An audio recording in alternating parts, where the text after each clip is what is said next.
रात का समय था और चांदनी आकाश में अपनी चांदनी बिखेर रही थी। गांव के छोटे से घर के आंगन में रजनी और उसकी माँ चूल्हे के पास बैठी थीं। खाना बन रहा था और आग की हल्की हल्की गर्मी उनके चेहरों पर पड़ रही थी। रजनी आज कुछ परेशान दिख रही थी। उसकी माँ सविता ने उसकी ओर देखा और उसकी चिंता भांपते हुए पूछ लिया। क्या हुआ रजनी? आज तुम कुछ चुप चुप सी लग रही हो। सब ठीक तो है ना? हाँ माँ, सब ठीक है, पर मन कुछ उलझा हुआ है। समझ नहीं आ रहा कि क्या करूं। तुम्हारे मन में कोई बात है तो मुझसे कहो। कब से देख रही हूँ तुम कुछ कहने से कतरा रही हो। रजनी कुछ पल के लिए चुप रही, फिर धीरे धीरे अपनी बात कहने लगी। माँ, गांव के स्कूल में पढ़ाई तो पूरी हो गई, लेकिन अब आगे क्या करना चाहिए, यही समझ नहीं आ रहा।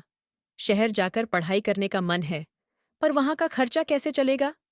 यहाँ रहकर कुछ काम कर लूं या आगे पढ़ाई पर ध्यान दूं, यही सोच रही हूँ। अरे बेटी, पढ़ाई हमेशा जरूरी होती है। तुम इतनी होशियार हो। अगर तुमने पढ़ाई पूरी नहीं की तो खुद के साथ अन्याय करोगी। लेकिन हाँ, ये सच है कि शहर में पढ़ाई के लिए पैसे की जरूरत होगी। रजनी ने माँ की बात सुनी और फिर गहरी सांस लेकर कहा। माँ, यही तो चिंता है। हमारे पास इतने पैसे नहीं हैं कि मैं शहर जाकर पढ़ाई कर सकूं। पिताजी भी खेती करते हैं, लेकिन उनकी हालत भी तुम देख ही रही हो। सोच रही हूँ कि यहीं कुछ काम कर लूं और पढ़ाई छोड़ दूं। सविता ने रजनी की आंखों में देखा। उसकी आंखों में आंसू थे।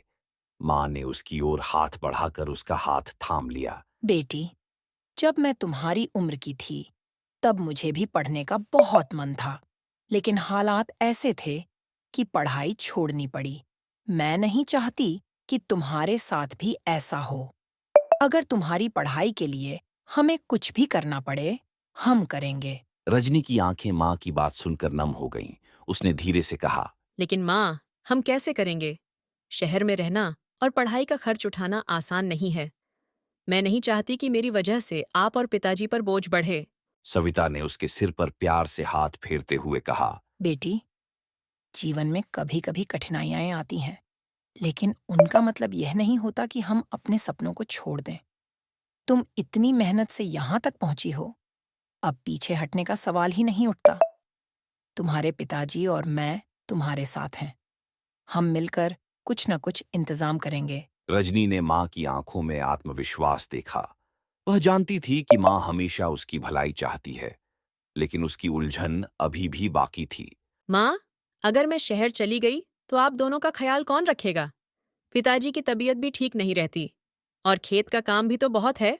सविता मुस्कुराई और रजनी के सिर पर हल्की थपकी देते हुए बोली। तुम्हारे पिताजी और मैं मिलकर सब संभाल लेंगे। तुम बस अपनी पढ़ाई पर ध्यान दो। और रही बात हमारी, तो तुम जब पढ़ लिख कर कुछ बन जाओगी, तब हमारा जीवन भी बेहतर होगा। आज की मेहनत कल का फल है, इसे कभी मत भूलना। रजनी की आंखों में अब संकल्प की चमक थी। उसने माँ के हाथों को कसकर पकड़ लिया। ठीक है माँ, मैं आपकी बात मानूंगी। मैं अपनी पढ़ाई पूरी करूंगी और शहर जाकर दाखिला लूंगी। मैं वादा करती हूँ कि आपकी मेहनत और बलिदान को व्यर्थ नहीं जाने दूंगी। सविता ने उसे गले लगा लिया और दोनों की आंखों में आशा और प्रेम की चमक थी। उस रात रजनी ने यह तय कर लिया था कि वह हर हाल में अपने सपनों को पूरा करेगी।